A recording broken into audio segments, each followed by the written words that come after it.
This is the New Way We Work from Fast Company magazine, where we take listeners on a journey through the changing landscape of our work lives and explain exactly what we need to build the future we want. I'm Fast Company Deputy Editor Kate Davis. On today's episode, I'm joined again by my producer, Josh Christensen, and by Scott Mebus, Mansueto Ventures Senior VP of Entertainment. Hi, Josh. Hi, Scott. Hey, Kate. Hey. Almost in unison. So... A few weeks ago on the show, I talked to Kenzo Fong and Josh Foreman about the future of workplace flexibility. Josh has instituted a 32-hour, 4-day work week at his company, and Kenzo's company is fully remote and works completely asynchronously, meaning that no one is ever in the office or even online at the same time. When I asked Kenzo what his company does about meetings, his answer felt radical. They don't have any. Insane. I'm sorry, that's insane. Am I allowed to break in? Is that horrible? It's insane. This is going to go off the rails so fast. Look, I'm sorry. When you say something insane, I have to point out that it's insane. Yes, it felt insane. So he explained that before they made the switch, his company did a meeting audit, meaning that they looked at all the recurring meetings that they had and they figured out how to either cancel them or turn them into emails or status updates. And in the last few years, as I've moved into more of a management role, and especially in the last 2 years working remotely, I feel like the majority of my working days are spent in meetings. So Kenzo's idea sounded both intriguing and also insane and impossible. So we asked Kenzo to write about exactly how his company did it. And the resulting article, 5 Ways to Cut the Time You Spend in Meetings in Half, is linked to in the show notes for this episode. But Scott, Josh, and I decided to also try to do our own personal meeting audits. So let's talk about how it went. Not great, Kate. Yeah, not great is my answer too, unfortunately. Doing an audit of meetings just added a whole nother meeting. Well, now we have to have this meeting to talk about our meeting. And now we're having this Well, meeting. should we start by saying how many hours we spent in meetings this past week in a typical week? Yeah, so the week we looked at is Wednesday, March 2nd through Tuesday, March 8th. And in that time, I counted that I had 15 planned meetings, which equaled about 12 hours of meeting time. But I also had a handful of other like unplanned meetings that popped up, which added like another 2 hours to it. And it feels like, so that's what, like 14 hours total. And you would say like, oh, 14 hours out of 40, like, isn't that much? But it's like my whole day. Like there's, when there's 20 minutes between a meeting, like what can you get done in 20 minutes? And it just, even though the amount of time isn't a lot, like 17, 18 meetings is a lot. Well, 14 hours does seem like that's more than a third of your working week, technically by hours. That is a lot. Like that's a lot of your time. Yeah, and it does, and it feels like the whole day on some days too. Yeah, that I'm just sitting like child's play. I had 24 meetings, planned meetings. Another probably 8 or 9 that were unplanned. And in total, I had a full day, almost. It was about 20 hours of meetings in full. But I also went into the weekend. I had 3 meetings over the weekend. So that added to it. That's its own problem. It's its own animal. Wait, but yeah. 24 meetings. I had 24 meetings. And and each meeting is between a half an hour and an hour. Yeah. And so... I think I'm overestimating. It's not 24. I'm going to be completely honest. I did not do my homework and add this up. So I'm doing very poor math off the top of my head. But whatever that ends up being, because they're between a half an hour and an hour each. So, I mean. So it seems like that, Josh sounds like he's better at math than us, right? So he said that mine's like a third of my week and yours sounds like it's like 60% of your week. Oh, yeah. Yeah. Yeah, at least 50%. I mean, you're probably working more than the 40 hours too, as well. Probably both of you are as well, and myself included. It depends. Is my boss listening to this? Then yes, I am working. I'm working 100 hours a week. No, I mean that's actually not. And we've talked about that on the show before. That's not impressive. Like you do. No, not at all. You do worse work if you work too many hours. And knowing our ultimate boss Stephanie does not she doesn't appreciate that. It's something I appreciate about her. It's she's like, go spend time with your kids. And I'm like, it's not a badge of honor to be like, I'm so overworked. But Josh, totally. Okay, so I'm a third. Scott's 60% or more than half. What are you? What was your total? My past week actually wasn't that bad. I only had 9 hours of meetings on 11 meetings, 2 of which were unplanned meetings that went about a half an hour. One with Scott, actually, which was actually that's one of mine too. Yeah, he's a culprit for time sucking. I'm a collaborator, is how I like to put it. I'm like trying to like type it in Slack, and then he just calls me, and I'm like, oh, here goes an hour of my life. No, kidding. Can we also remember that part of this is about connecting as people? I like having a nice conversation with people. Yes, well, so that's something we definitely should talk about, because I think like in the remote world, this is the only time that we get to like socialize with each other. Like there's not the like casual hallway conversations. And it's not just socialization for our human, I don't want to feel alone and crazy. It's also the oil that makes the political, quote unquote, machine of your company move. Like it's relationships. Yeah. Yeah. If you're not able to manage and build those relationships, you're not going to get the thing done when you need it done. Yeah. So that's kind of that's something that's been taken away. The flip side of that is, and as we've talked about on this show, is that figuring out how to foster those collaborations and those political needs, which often lead to, people advancing in their career, needs to be done in an equitable way, not only for the sake of workplace equity, but also for, it's good business to do that. And that's getting tougher and tougher as like we're more dispersed to the wind. We can get more into that a little later in the conversation. I think we're in a whole new podcast episode there. So let's back up. So it's kind of interesting. We're like 3 separate, like light, medium, heavy, I guess, in the amount of meetings that we had. So I made the assignment of, some of the actions that we could do to try to trim our meetings. So Kenzo's company, like the whole company did it. And that's how it was able to happen. Our whole company did not do this, just the 3 of us. So a lot of these meetings were out of our control, right? They were set by other people like we can't cancel a meeting if we're not the organizer of the meeting. So instead, we had a couple of options for what we could personally do. Trim meeting times by 15 to 30 minutes, make an agenda for every meeting so that it doesn't go off the rails and it's, more productive. Cancel meetings and replace them with an email for ones that we could do that for. Taking a walking meeting, which we've written about before. It's a way to so you're not just sitting, getting that like Zoom fatigue, and you're like exercising and getting fresh air and hopefully getting ideas moving as you're talking.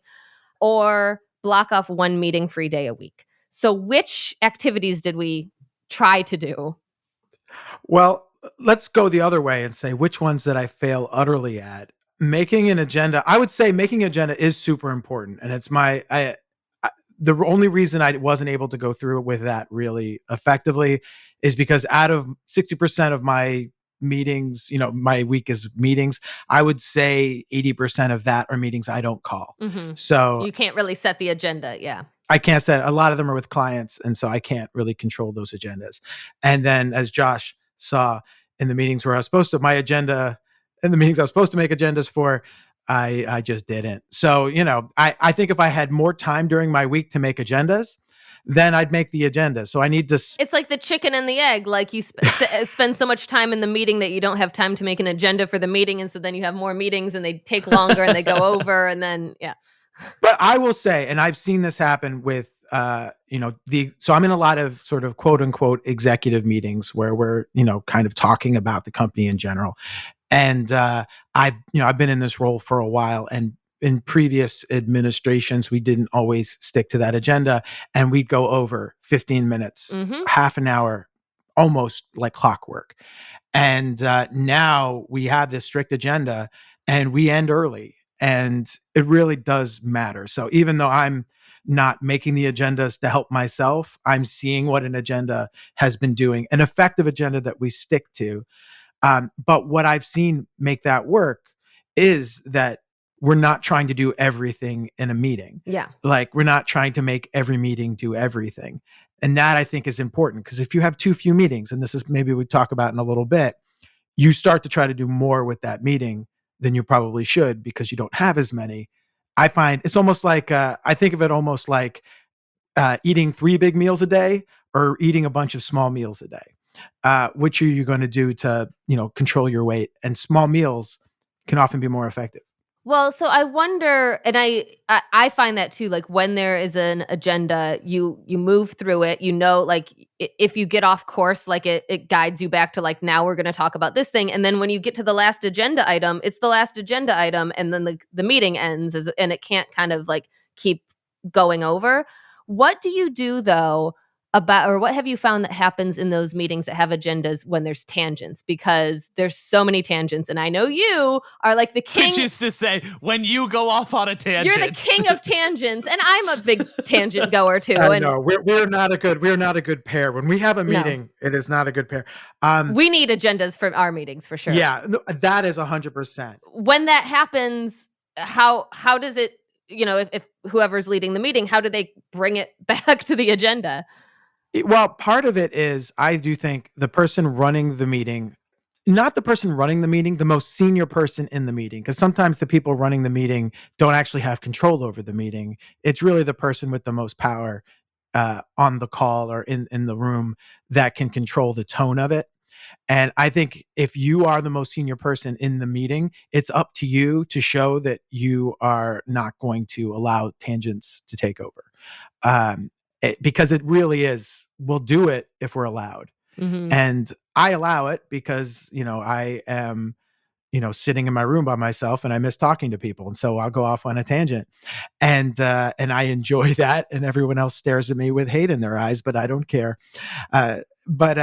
But I allow it, and it's my fault. It's on me. I'm allowing that to happen.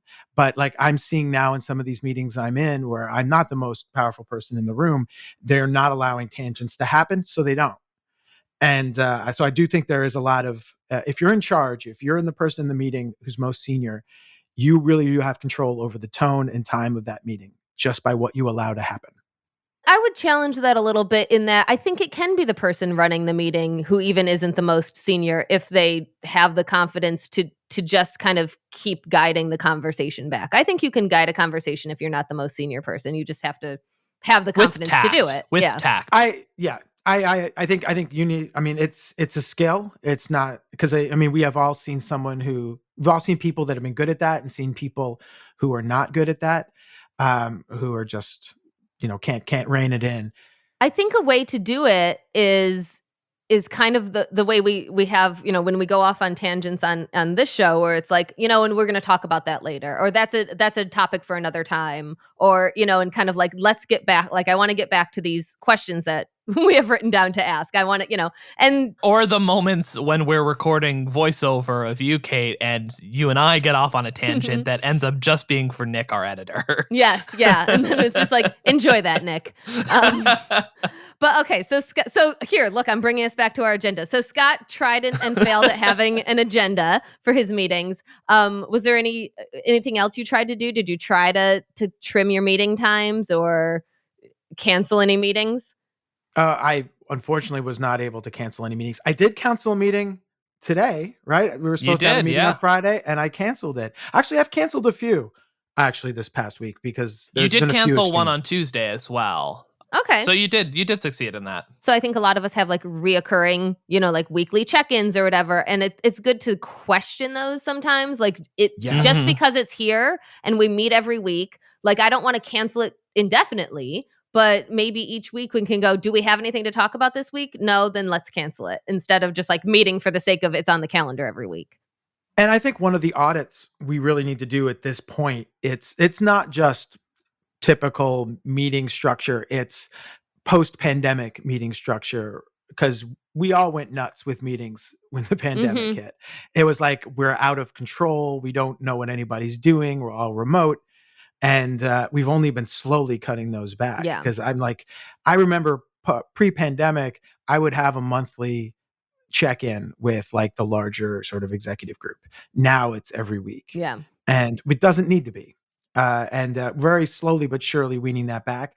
But sometimes these choices we've made on our meeting schedule, they happened and result to hopefully something that won't be lasting too much longer. Well, yeah, that's it. Is like you get the meetings on the calendar and then they stay there forever. And maybe they served a purpose at one point, but they don't necessarily serve that purpose anymore. And I think, I mean, I feel like the bottom line of this is going to be, this is something you need to do company wide. But I think it really is. Like, in order to do it effectively, you need buy-in from everybody to really look at your meetings and think of them critically. But Josh, I want to know what you did.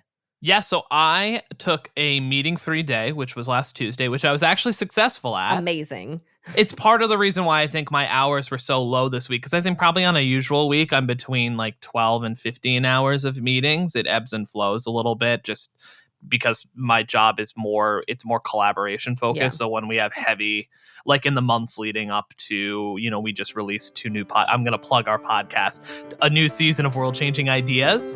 I'm Talib Visram, and this is World Changing Ideas from Fast Company magazine, where we investigate how leading innovators are solving our most challenging issues. Which you should subscribe to right now. Excellent. It is excellent. He found a way to put a commercial in the middle of it. Exactly. Oh, and we have one more, and Creative Control. This is Creative Control. I'm your host, Casey Finey, and each week I'll be unpacking the driving forces and people shaping the creator economy and what it all means for its future. Every Thursday. Like and subscribe wherever you listen. Both excellent, yes. excellent podcasts. Yes. I would say that we are hitting on all cylinders right now on podcasts. It's fantastic. Be a part of it. Yeah, they're great. They're great shows. Now that we're back from the commercial, okay. Sorry, I'll rein it back in. Well, I was doing a lot more meetings, brainstorming, going through different ideas and editing with those shows, as were both of you, because you were both involved in those processes as well. This week, I didn't have as many, and I was able to take off that Tuesday, which by nature, there were some things that I would have jumped on, maybe an unplanned meeting, usually with one of my team members to talk about something. I didn't do that. I did everything over Slack and email if I needed to communicate, and nothing went awry. Things went fine, and I was able to get a lot of the more deep work that I needed to get done by researching, listening, and editing some things, and that stuff was uninterrupted, which I think was really helpful to have a day like that. It's not always going to be possible, but it was nice. Doesn't a day without meetings feel like so expansive? Like the amount of work you can get done in a full day with no meetings, because I feel like I'm always doing my work, and some of it is really deep work. Like I edited 4 features in this last week, and it was like, okay, I have to try to block off like an hour of time to like read this and edit this. But like if you had 8 hours with no meetings, like that just sounds like you could get so much done. I really do feel like we are all in a similar field. We're in a creative field. We all handle we have to use our brains that way. We need those similar moments. Field. We work at the same company. Well, we have slightly different jobs. We have different roles. I do different things than Kate does. Yeah. Because of that, we all have to exercise that muscle. And we all know that exercising that muscle is not something you could turn on and off. Like you need like if I'm going to have to write something, I need a moment to get into the right frame of mind to start being creative. Well, that's exactly it. Because, and like I said, when I was saying I have, 15 meetings or whatever, and it's only a third of my day, but it's all day because I can't edit a story in 20 minutes between a meeting. I can't, like it takes, and we've covered it before that. When you have distractions, when you have meetings, it takes you about 20 minutes to get yourself recalibrated to get back into like deep work. So you just spend that 20 minutes like checking email and Slack and whatever, like in order to like, you'll never, if you have a day full of meetings, you never get an opportunity to do deep work.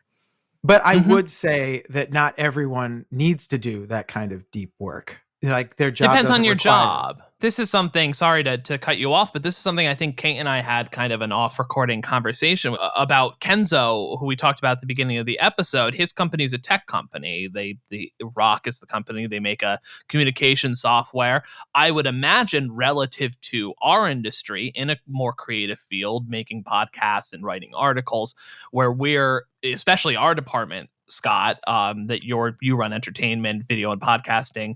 I'm the director of podcasting here. We collaborate almost exclusively for our work Yeah. across departments, it's not the same as coders necessarily, who may not need any meetings whatsoever really to effectively do their job. So there's no one size fits all. Or continue in another. You work at a media agency and your job really is to pull everybody else together. And, you work at, you're buying media. You can't do anything by yourself. You need to pull in so many different areas in order to do your job, that if everyone took a day off of meetings and you need clarification on something, an email can sometimes, I think, take longer than a call, because you need to wait for the answer. You need to understand the answer. You need to clarify after if you got it wrong. And then at that point, you could have just called, had a 5-minute conversation and figured it out. There's just so many gradations of this that I always feel a little skeptical when it's like this, hey, look, I did it, so you can do it attitude. I do think that it varies industry to industry as far as how much collaboration you need, how much time for deep work you need. But I would say that every job needs some collaboration, probably. And every job certainly needs time for deep work. I think the move towards like a meeting-free day or a block of time with no meetings to do deep work is something that every industry could use. So I tried to do the same thing as you, Josh. I tried to block off one day for no meetings, and it did not work. Well, you're kind of screwed. Yeah. Because you just have so many things you have to worry about. I mean, I think the biggest problem that people have with taking a day off from meetings, it's the people that aren't just doing one thing. They aren't overseeing one thing. They're interfacing with all different departments, the way you do, Kate, the way I do, and it means you need a lot of ducks to get into a row to be able to take a day off. I mean, there's also so Josh sounds like he had maybe kind of the ideal week to trim his meetings, and Scott sounds like you had a horrible week to try to trim meetings. I probably not before South by Southwest. That is not the time. I probably also had a difficult week because we're doing some hiring, so I'm doing interviews, and there's nothing I can do about that. I can't be like, I'm not taking meetings today, so I'm not going to participate in this interview. Or also, when everybody can only get together on a certain time, you feel like a jerk if you're like, oh, well, that time doesn't work for me. Oh, why? Do you have a conflict? Yeah, I just don't want to have meetings that day. But I will say there's a fake way to do it. There is a way to block off time on your calendar for a meeting or an appointment that's really just like you working. Like, I'm just going to block off 2 hours on Friday, and it looks like, so when people try to see my availability, it looks like I have no availability that time, but it's really just for me to heads down and work. You do know your boss listens to this podcast. I do, but it's also not, I mean, that's a totally legitimate thing to do, is to block off time to work. I 100% agree. I didn't say I was blocking off time to nap. I'm blocking off time to work. So I do it to block off time to nap. I have to pick my son up from school, and so I have to block that time off. You just can't book me, and it's not because I'm in a meeting. I'm meeting my son. But I completely agree with you on the day off. I think Friday is that day. There's only one day a week, I think, where you can really do that. And Friday, I think, is that universally acknowledged day. I try to make that my Friday. I think that, it's worth having a conversation at our company to make that a company-wide thing. So I try to make it my personal thing, and then it doesn't work because other people aren't making it their thing. But if we all agreed, Fridays are a no meeting day, I think it could work. I think it's possible. You just put those meetings into other days, or you find ways to trim them. And that's something, Josh, I think I skipped over. Aside from a no meeting day, was there another tactic you tried? Oh, yeah. I did try taking a walking meeting, and I did not like that. Oh, no. Did not like it. You didn't like it? I do that all the time. I love those. I like walking, but I like to have things in front of me visually to refer to. And I couldn't have that because usually I'll have notes for myself about something. And this was a meeting. It was honestly the lowest stakes meeting. It was just meeting with Nick, our editor, to go over some hardware things. But I felt lost because I didn't have I think I've talked to you about this on the show and before. I'm like, I have a million tabs open all the times on my computer. You have a problem. I'm really bad about that, but it's just I need to be better about that. But having stuff in front of me and classified helps me. I, in theory, love the idea of a walking meeting, and I live in beautiful Ann Arbor, Michigan, and there's a woods right next to my house that I'd love to take walks in. Like the idea of like doing that while getting a meeting done sounds really desirable, but I feel the same way. Like I need to have notes. I need to take notes. I need to look at things on my computer as I'm talking. Like I can't just talk. That actually brings up a good point. You're in Ann Arbor, Michigan. I'm in Manhattan. Yeah, that's what you have, like sirens and yeah. Yeah, and I live in a fairly quiet part of. I'm right by the river. I can walk down into Riverside Park, which is what I did. But it's still New York. Even quiet for New York City is loud for Ann Arbor, Michigan. You know, it's just the reality. All the caveats aside, I think it's a good muscle to exercise because I do a lot. Your legs? You're talking about legs, walking, right? Yes. Yeah. Well, I'm just not doing well in the metaphors today. I do a lot of one-on-one check-ins when I walk. Like I find that it's a good time when someone needs to present to me because then I know they're going to follow up with notes. I don't need to write them down myself. It's really just about me responding to what they have to present. And so that's usually a good time. I can go for a walk down to downtown and back and feel like I don't need to take every note. It's getting taken for me, but I can actually, my brain feels more alive when I'm walking. Yeah, you get more ideas. It's fresh air. You don't have the Zoom fatigue of sitting in one spot staring at a screen all the time. Yeah, I think it's a personality thing. Like as you say that, I'm like, I need to take my own notes though. You know, like I need to. No. Yeah. No, I can't read my own writing. Letting other people take notes for me was the best moment of my life when I learned how to do that. I hate notes. You guys are both pretty type A people, right? I'm type like Z. Yeah. I feel no need to take notes. Yeah, 100%. Well, that's why you're not making agendas for your meetings. That's why you're letting other people make agendas for you and going off on crazy tangents when anybody talks to you. Yeah. Man, I am so getting fired after this podcast comes out. I think we get who Scott is. A creative genius is really what we're saying. So, Josh, you did a meeting-free day, which worked, and you did a walking meeting, which did not work. I did a meeting-free day, which did not work. And I tried to do the trimming the time thing, and that kind of did work. So it worked in two ways. One, I have a couple weekly check-ins, and the one I just set them for an hour, and I'm like, but do they need to be an hour? Like we fill the hour because we talk and catch up, and then we talk about work, and then we maybe go on a tangent and whatever. And that's one that could probably use an agenda too. But I just trimmed it like on the calendar to half an hour. Like I just made it be half an hour. Like it wasn't just to me, like me and Christopher Zara, our news editor, I just made it a half an hour, and he didn't even like say anything that he noticed, but we're kind of keeping it a little bit shorter now. It goes over a little bit, but not too much. The other thing, so I think probably all of us have the unlimited Zoom accounts, you know, that the meetings can go on however long. Yeah. But there's also the people who don't have those accounts where if they set the meeting, it's timed at 40 minutes. And I'm like, that is brilliant. I was in a meeting, and so the person who set it up did not have an unlimited account. And so the meeting was going, and we were talking, and then that little timer came up in the corner. And it's like, you have 3 minutes remaining. And everyone's like, okay, we have 3 minutes. We got to get the rest in. Oh, it's going to cut us out.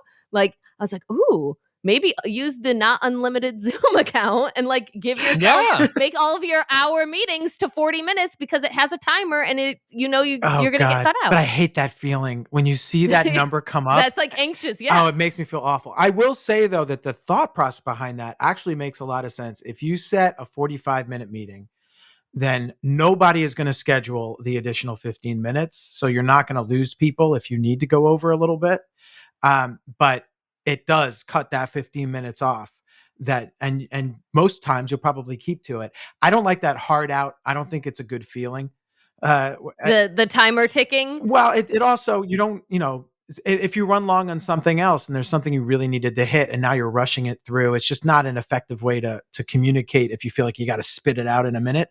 But that idea of 45 minutes, knowing that if you go over a little bit, you've got some space because no one's going to book that time, but aiming for 45 minutes. I think that's a decent plan. Well, I think all meetings could probably use to be trimmed. Like a half an hour meeting could maybe be a 15-minute meeting. And it also just feels different on your calendar. So we have a daily stand-up meeting that's at noon, that's 15 minutes, and it doesn't feel that imposing. And we usually stick to 15 minutes. But if it was there for half an hour, we'd probably fill that time. And then I'd be like, oh, that's half an hour. And then I'm not going to be able to do anything for the next 15 minutes after that. And then it ends up taking an hour of your time, Well, I mean, that off-minute thing, maybe that's just a great plan in general. The 15 minutes, the 45 minutes. It's that idea of, you can go over, you have that little space if you need it. And hopefully you'll do less. But I mean, unfortunately, I wish I had control over all my meetings are with, more than half of them are with clients, and they will go as long as they want to go. I think that's where, in those meetings that you can't control, what can we do to bring a sense of control to the meetings that we can't control? Even if it's not setting an official agenda, I think maybe having an agenda for yourself, a bullet point of these are the 4 things that we need to touch on in this call. Let's keep bringing it back to this. Now I touched on all of them. I think that's it. Do you have anything else? Okay, let's wrap up. Yeah, one thing that I've done is I actually ask for an agenda if there isn't one. And sometimes if you goose people into making an agenda, they will make one. Or they realize they don't have one and there's nothing to actually talk about and you can cancel. Yeah, well, that's the dream. But sometimes just a quick goose of, hey, can you send me the agenda? Oh crap, I need an agenda. They put it together and now you've got some framework. In the ones that you can control, setting the time. I do think that the bottom line is, within your company, it's something that you need buy-in from everybody. And there's certainly buy-in from the top. Outside of your company, there's there's not a lot you can do aside from trying to bring the conversation back or cut the time a little bit. But yeah, you can't not interview people. Anything service or client facing, it's just especially obviously for anyone who's worked in retail or the industry has obviously heard, and I think we've all heard, the customer's always right type mentality. And I think there is a little bit of in that, and anything client facing is that you have to default to them just for a lot of things. Well, to a certain extent, the only thing I would say is that a lot of times that feeling is driven by your sales team and by who's managing the client relationship. And it isn't always driven by the client, because a lot of times the client is in the same position you're in. They have the same back-to-back-to-back meetings that you have and things like that. So sometimes if you're able to give some framework to that and present that, kind of send it to the client, they're fine with it. It's really in the middle. It's the person in charge of that relationship that's most nervous and most trying to cater and show they can cater. So I found that a lot of times they're very respectful of the time that you give them. So maybe going back to that idea of, does it need to be an hour? Is it a half hour? Setting those parameters up top and having those conversations with the people that are setting these meetings and saying, don't give us an hour with someone if we need a half an hour, because you'll feel like we need to take it because they're the client. They'll feel like they need to take it. The cutting meeting times thing, to go back to that, Kenzo wrote in his article that he wrote for us about cutting meeting times. He wrote, it's kind of like he didn't make this analogy, but I think we've all heard the frog boiling in the water analogy, where it slowly gets hotter and you don't realize it until you're boiled. But it's the opposite of that, where he says slowly cut the time down. So you have an hour meeting and you ideally want it to be half an hour. It's dramatic to cut it in half, right? But make it a 45-minute meeting, and then oh look, we got it all done. Now I'm going to make it a 40-minute meeting or a 30-minute meeting, and just slowly start to trim things so that it's not that shock of no, but we need this hour to fill. I think that's kind of what we've been saying here. I think we're all on the same page. We're not arguing enough. We're not arguing enough. Yeah. I do have a question for the two of you specifically, because we're coming out of the pandemic in a lot of ways, with offices reopening. But Kate, you made the decision to be fully remote at the very beginning of the pandemic. You moved to Michigan. We've talked about this before on the show. Scott, you're probably in the office more often than most people now, when you will be back when we go into our hybrid office format. How do you think your approaches are different being fully remote and being what will be the maximum time in the office, in someone who is more regular in the office as well? Well, my meetings are going to go down. I had a lot fewer meetings when I was in the office because I had a lot more run-ins.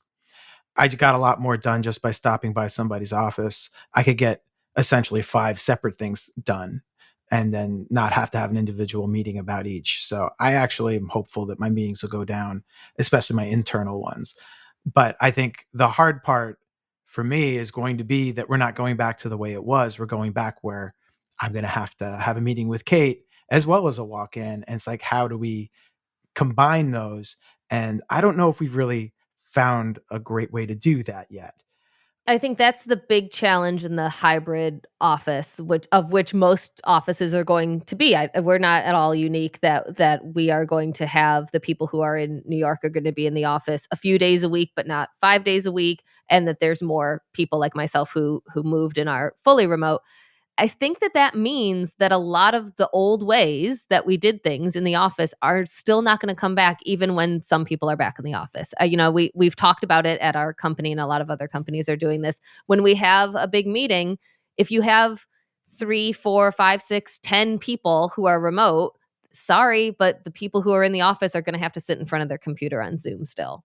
Because you have to even the playing field, because there's always the meeting and then the meeting after the meeting or the meeting before the meeting. And you can't cut out the people who happen to not be there from the real meeting that happens as you're walking out of the room and all like chatting to each other. Yes, I think you're going to have more run-ins, Scott, when more people are in the office, but I don't think it's going to be like back to the way it was. I agree. I don't think it will be back to the way. I think what I'm looking forward to is not having to use meetings as a way to socialize anymore. Yeah. Because a lot of times it isn't even socializing with that person. It's socializing. You're the person I'm talking to today. I usually only talk to an 8-year-old. Guess what you get to hear about? I know. Yeah. I feel like Josh gets a lot of that from me because he's the like person that I regularly like have these conversations with. And then it's like, okay, but can I just tell you about this? Because like, you're the only person that I can talk to about this. Yeah. That's not like in my house, like that would care about what I have to say about this. Yeah. Yeah. Or pretend to care. If we're able to express that in a more natural setting, then I think these meetings, less of that will happen, and we'll be able, at least for me, I'll be able to be a little more focused on the ones I have, because it is night and day when I'm in the office, and I'm never going to be fully in the office. I'll always be hybrid.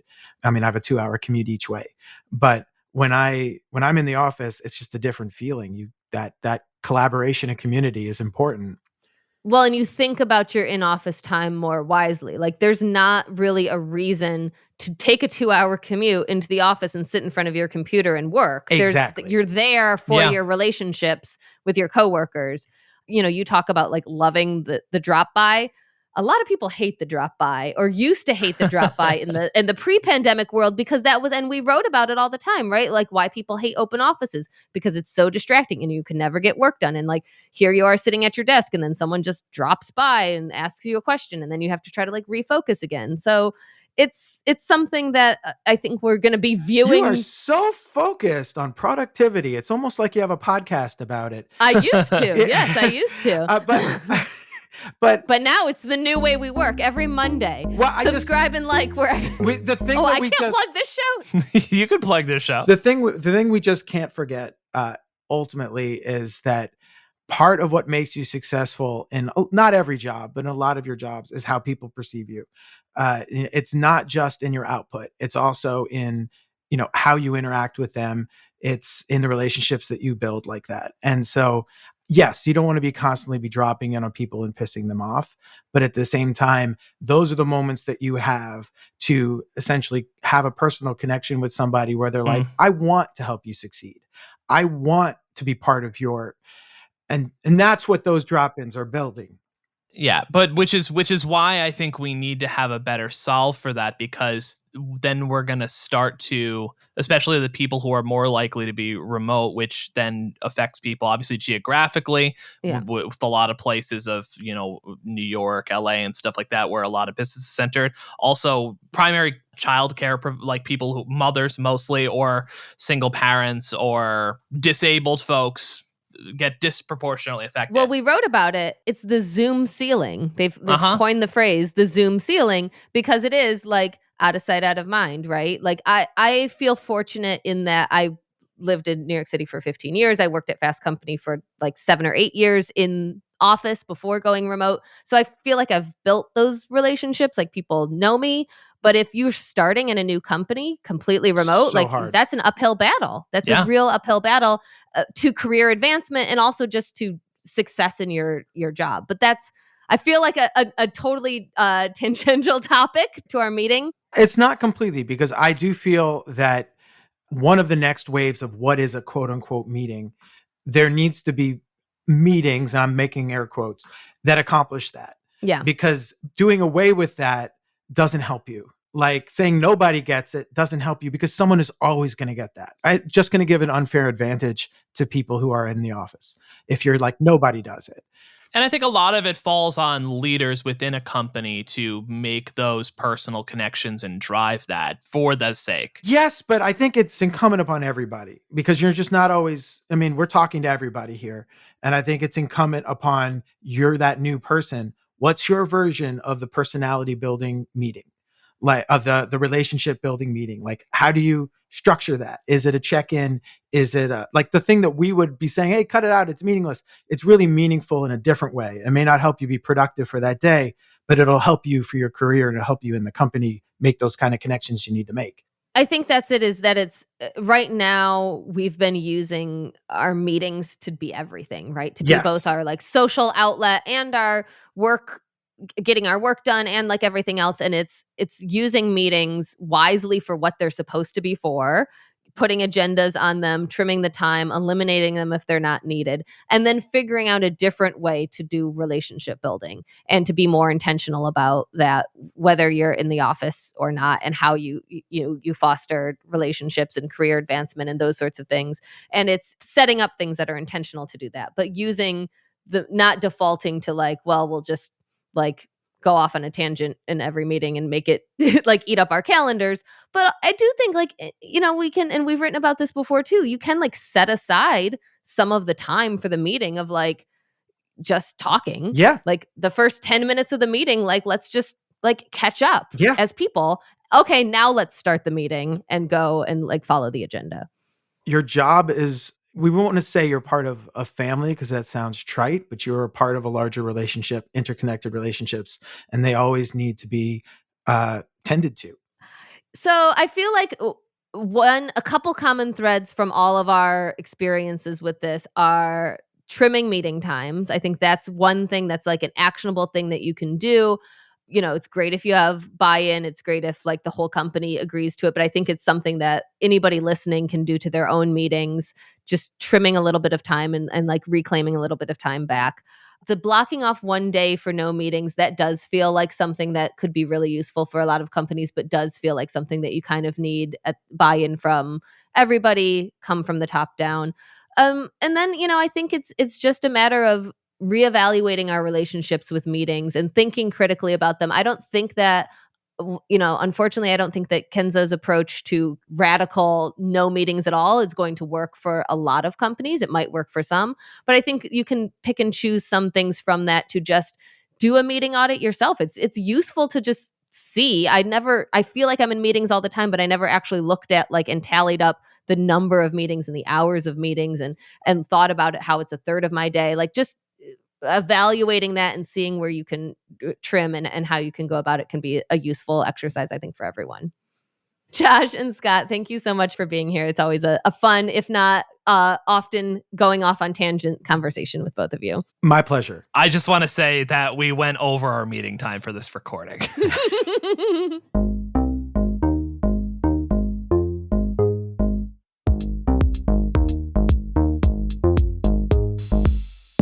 And that's all for this episode. If you're a new listener, be sure to subscribe to The New Way We Work wherever you listen. And if you like this episode, leave us a rating or review on Apple Podcasts. And we want to hear from you. Try doing a meeting audit yourself and let us know the results. Email us at podcast@fastcompany.com or tweet us with the hashtag The New Way We Work. The New Way We Work was produced by Joshua Christensen with editing by Nicholas Torres.